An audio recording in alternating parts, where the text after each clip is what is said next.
heard about UG Sister Mercy a few months ago when a friend of mine gave me a copy of a book he had out.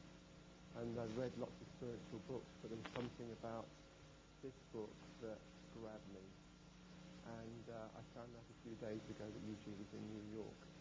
And yesterday we were chatting, and I just had this idea to ask him if he'd like to make a video interview with me. And he said yes, which was great. And here we are a few hours later. So hi UG. The first thing I wanted to ask you was I was reading in one of your books, there was an account at the end of someone's experiences with you. And I was intrigued when they were saying they came to you for help and are left in despair. And somehow I think this typifies how you always pull the rug from people.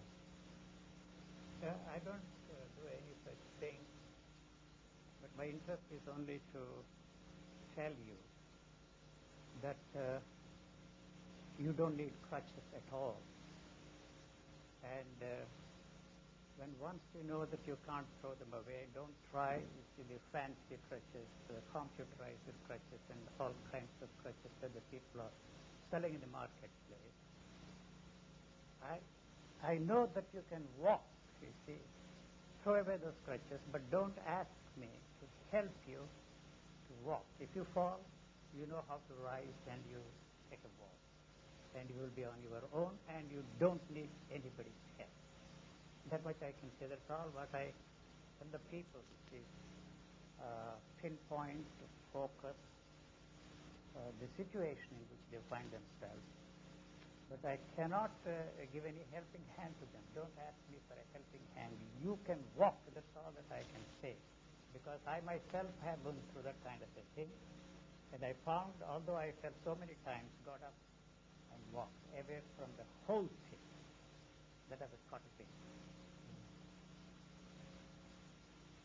I remember in your book, one of your books, you were talking about, as you call it, the calamity when you're opening or whatever you call it happens. You had these 2 or 3 years where you were living as a street person in London, just without any money and living under the arches of Charing Cross railway station and things like that. And when I talked to you yesterday, you said you were seeing that was no longer necessary, and you feel the long dark night of the soul doesn't really exist. Yes, you see, I was raised on the fundamental belief that the money is the root cause of evil. You see. But I would say that lack of money is the root cause of all evil.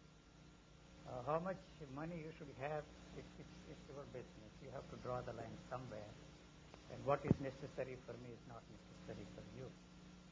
What I consider to be absolutely necessary for my needs are not necessarily your needs. So each one has to draw a line for himself or herself, as the case may be. And the second thing is, looking back, I find that was a perverse way of living. That is not a necessary thing for one to go through to achieve your spiritual goals, whatever they are. And it was nothing but a perverse way of living, I would say that. I would go one step further and say that it was no dark night of the soul. You see, the phrase has, you have to go through that the darkness of your soul to achieve your spiritual goals. I say that is not a necessary thing, and you don't have to go through that at all. I don't know if it makes any sense. Well, anyway, yes. And now referring to the word calamity, I use that word deliberately and purposefully to tell those who are interested in achieving their spiritual goals, especially what they call enlightenment.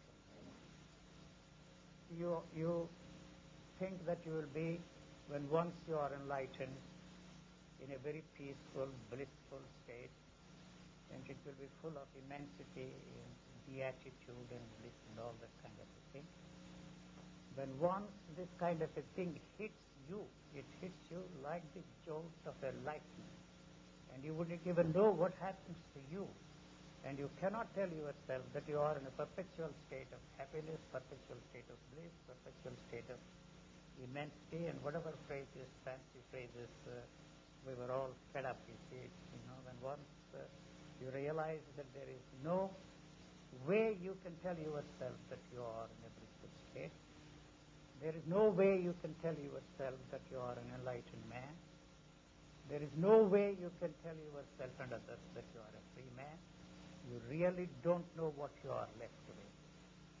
And I felt and realized that I was freed. I use the word freed, quote and unquote, otherwise that word has a lot of connotation. From the very demand to be free from anything. So I deliberately use that word calamity to emphasize that you are hit by something, the nature of which you have no way of knowing. See, I found myself in a state of not knowing, and I didn't know what it was, and I do not know what it was that hit me. But one thing I know, it's like we are all reading about the devastating earthquake in California, and it hit many people. You see, many people have lost their near and dear and loved ones. They have lost their property. But looking at it from a different angle, which is no consolation to those who have lost everything, if you consider precious, you have no way of finding out why this has hit, you see. It's such a paradise, like California. The planet probably has its own ways of finding out a new sort of an equilibrium. We really don't know, but there's no consolation to it. So when this kind of a thing hits you or strikes you like the jolt of a lightning, you really don't know what has happened, and you are left with all these pains, aches, and misery. And can this be the thing that all those people sought? That was my question. Not that the question framed itself that way. I did not know what hit me. So after a while, after months or even years, the whole thing settles down to a new rhythm of life and a new equilibrium. And the whole thing functions in a very natural way. When I use the word a natural state, it does not mean, you see, that it is an a synonymous term for enlightenment or any such thing. The body begins to function in a very natural way, freed from the stranglehold of the totality of man's experiences and thoughts. So that is the reason why I use that word calamity. It does not mean that it is a calamity to me. I am talking a lot. When you see the people living on the streets in New York, do you connect at all with them and their situation they're in? You see, you are one with them. If I put it that way, you think that I feel the oneness with them. But you see, I don't know what word to use. You suffer with them in that particular frame. If there is anything that you can do to help him out in that situation, you would do it even without your knowing it. Whether you are capable of doing it, whether your help is helping him out really. That's all there is to it. That does not mean that you talk about it, you organize, helping crusades to collect money and help him out. And the society is solely and wholly responsible for that, because we have invented a thing called charity to help these people out. Charity, as I always maintain, is one of the most vulgar things that the human mind has come up with. We take away everything that belongs to everybody. And then we talk in terms of sharing it and helping them of what are we and who are we to do that kind of a thing. They have a right to have a share in what the nature has created. You see, there is bounty, there is everything that we can have on this planet. If something is wrong with the systems we have invented to function in this world, something is radically wrong with it. And not come up with these ideas of sharing is caring and all that kind of stuff. But don't you think on one level that the people on the street need to experience that? I don't think it is a necessary experience for them to go through it either in their ordinary lives or, you see, to achieve your spiritual goals. We have been brainwashed to believe that denial and poverty is a necessary thing for us to reach and attain our spiritual goals. But unfortunately, we make a virtue of that poverty, but there is no special charm in leading that kind of a life. I'm not for a moment suggesting that you should grab everything for yourself and keep it for yourself and then talk in terms of sharing. Sharing is one of the most absurd things we have come up with, and the fancy phrases like sharing is caring. Who are we to care for them? They have a right to have everything that is there on this planet. It is possible for everybody who is living in this world, on this planet, to survive without the aid of technical know-how and technology. If what they say is true, it is possible for 12 billion people to live on this planet. Why? Out of 5 billion or whatever is the number of people we have on this planet, there is starvation, there is misery. I can't understand. It does not mean that I will start an organization to demand, you see, those who have to share or give up, you see. I'm not for a moment asking anybody to give up anything. It is not in the human nature. We are functioning in the field of thought, and thought in its very nature, in its birth, in its content, in its essence, and in its action is fascist, you see. So it is a protective mechanism. It is interested only in creating frontiers around you, and then you extend the frontiers around your family, your nation, and the whole world. That is how we have drawn these lines and separated ourselves from the rest of mankind and created divisions, you see, amongst the nations. And then we talk of the United Nations of the world. That's the biggest joke of the century. People may not like what I'm saying, but I have to say what I feel and what I think without fear or favor.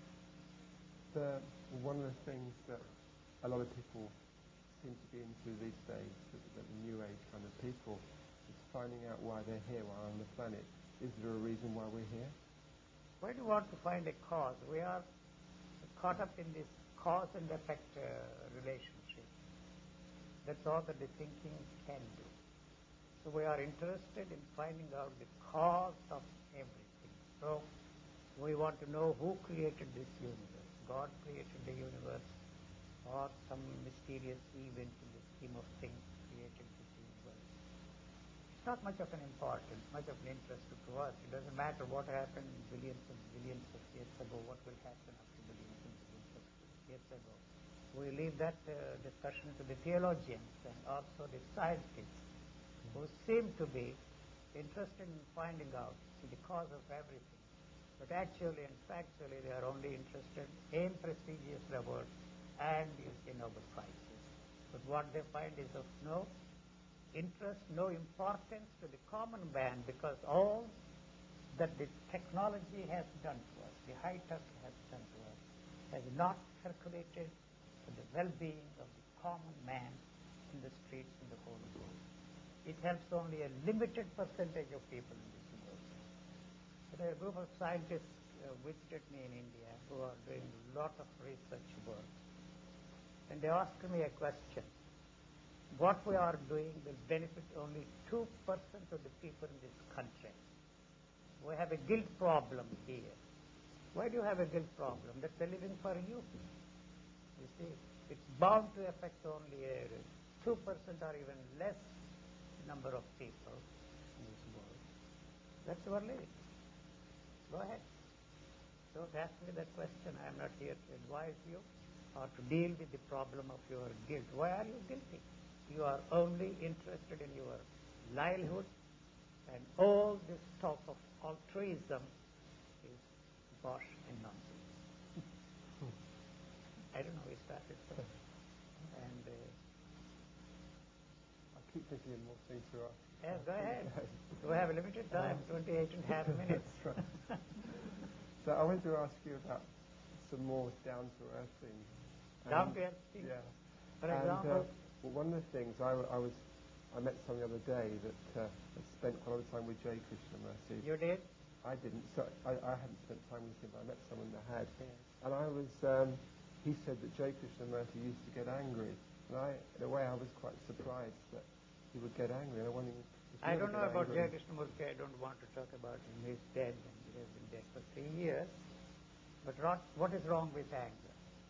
It's the image that I had of an enlightened man. The image you have, and the image you have been brainwashed to believe that the so-called enlightened man should never get angry.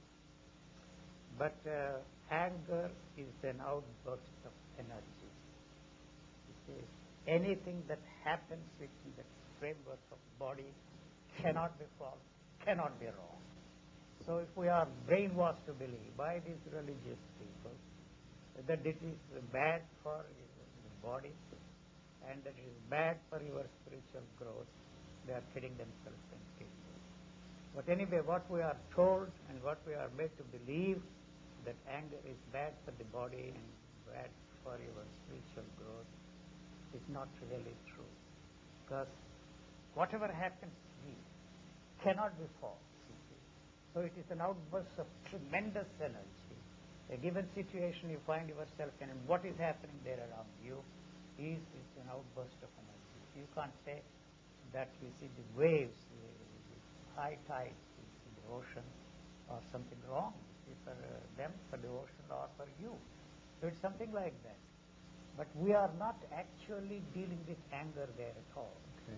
What you are dealing with is not anger. Anger is not there anymore. Anger is either absorbed by the whole system or it is thrown out. I don't want to put it that way, because throwing out means throwing out of the system. The system or the functioning of the body has absorbed that outburst of anger. And what you are dealing with is not anger, but how to be free from anger. You see, how to be free from anger is totally unrelated to anger. Anger is something which you cannot touch. You see? So it's something like a live wire. If you try to touch something living, the instrument that you are using to free yourself from anger is burnt. So it becomes part of that anger. So you have no way of separating yourself from anger and telling yourself that I'm an angry person, that I should be free from anger. So you are only interested in freeing yourself from anger next time when you get angry. But there is no guarantee that you see you will be free from anger next time. So you go on and on and on. So whatever you are doing to free yourself from anger is not really the anger you are dealing with, but how to be free from anger. Yeah. So how to be free from anger is something false. So that keeps you going on and on and on and on. I don't think you will ever be free from anger. Anybody who preaches against anger, for whatever reason, you see, naturally an angry man is a problem to the society. He will destroy the society. Society is interested in status quo.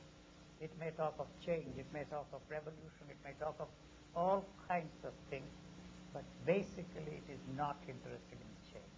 So are you. You are also not interested in change. You may talk in terms of bringing about a revolution, total revolution, radical revolution, and so on and so forth. But when the time comes for a change, you are not going to let those changes take place in you or in the world around you. This is not an interview. I'm giving a talk. It's a joke to call this an interview. So we've talked about... Actually, I have nothing to say. It's highly presumptuous on my part to speak before these two cameras and allow myself to be interviewed by you. It's really a joke, you see. But anyway, the whole thing is a great big joke. Maybe we can do a second interview where you interview me afterwards. I don't interview. See, I have nothing to say, actually. It's highly presumptuous on my part to sit here and say, come on, let us talk things over. But I always use, and it's a very tiresome thing to repeat over and over again. I'm here like a puppet. And you see, it's up to you. You see, to get whatever you want to get out of puppet. You have to pull the strings. And whatever you are trying to produce is yours and it's not mine. And one thing, you see, I said yesterday and I repeat it, this is a highly tuned instrument. If you don't want to give a name to this instrument, So you are the one who is interested in playing this instrument. I am not interested at all. It is just here. You see, it happens to be here. And so you see, whatever you bring out of this, the music is yours, the lyric is yours, the song is yours, the tune is yours, everything is yours. I have no part to play at all. What you do with it is yours. If when you repeat this and sing this to yourself and to others, you find some false notes, it's because, you see, false notes are created by you, not by the singer. This instrument is singularly incapable of striking any false notes. I'm not saying that as a proud man, but it is singularly incapable of striking a strong false note. Go ahead. You talk, I remember somewhere you talked, you were saying about sex and jealousy can't exist together. So if someone is into sex still, and they're still going to have jealousy. See, what you would do in such a situation when somebody makes a pass at your girlfriend or wife, or the other way around.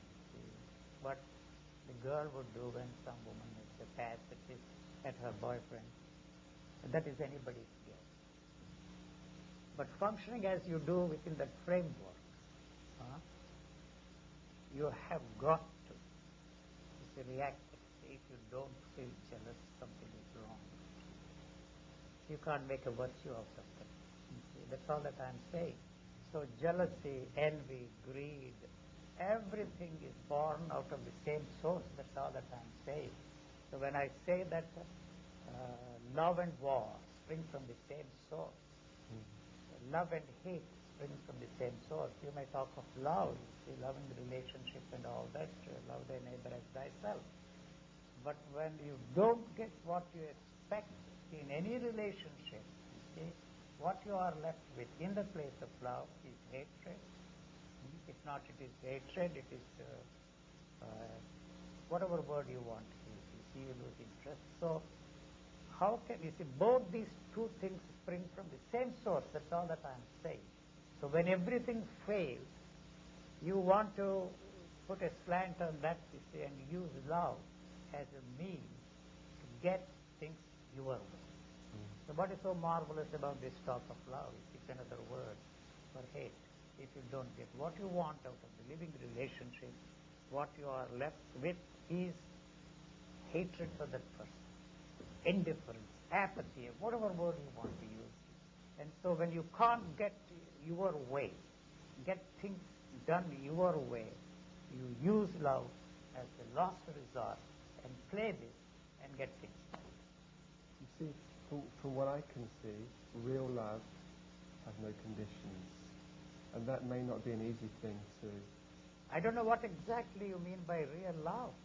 You see, love implies two. It's duality. Two. Wherever there is a division, there can't be any love. You see, when there is no division, what you are left with is something which can never, never be experienced by you or anybody. Anybody who is talking of divine love, cosmic love, you see, he is fooling himself in love. That's all that I can say. If he wants to fool himself, it is his privilege. But if you allow yourself to be fooled by him, it's too bad. Do you see yourself as a human being? Yeah? Do you see yourself as a human being? I never tell myself that I'm a human being or I'm alive, I'm dead, I'm conscious, I'm not conscious. You see, I have no way of fitting myself into any framework. If you throw this question at me and ask the question, are you a human being? I would say, yes, I am a human being. Because the question is born out of the knowledge you have of what a human being is like. So you are the one that is fitting me into the framework.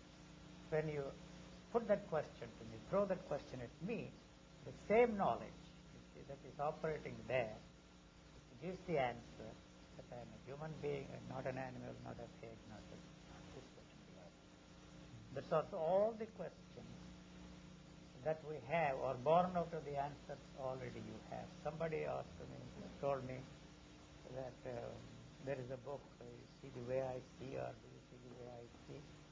You know, it's just a strange title. It's a very interesting title. It's a fancy title for a book. But when you and I are seeing, through the projection of the knowledge which you and I share, you and I are looking at exactly the same way. There is no way I can tell myself that I am looking at that glass of water on that table, other than the way you look at it. So when that knowledge is not in operation, I have no way of looking at it at all, because it's the knowledge that separates me from what I am looking at. You know, otherwise there is no way I can separate myself from what I am looking at or what is happening there inside of me. You may see that I am very angry, hopping mad with anger. But I have no way of telling myself that I am an angry man. That does not mean that I am condoning, you see, the response to a particular situation. But even if I am angry, that does not hurt me at all. That cannot hurt you. See, you know what I'm saying? So you and I are looking at things in exactly the same way when we use knowledge, which we have common to everybody. You and I have been created by the totality of man's knowledge, passed on to us from generation to generation. So without that knowledge, the use of that knowledge, I have no way of experiencing myself. I have no way of establishing any relationship on any level with anybody. So the cameraman's saying we have 1 minute left.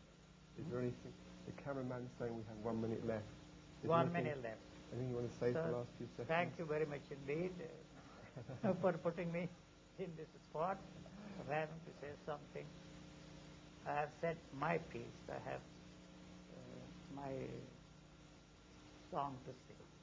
Anybody is listening to it or not is not my thing. Thank you once again. Thank you. You made me talk. It's no conversation. It's no dialogue. As a matter of fact, I don't believe in any dialogues, because always it's a monologue, whether we like it or not. Thank you once again.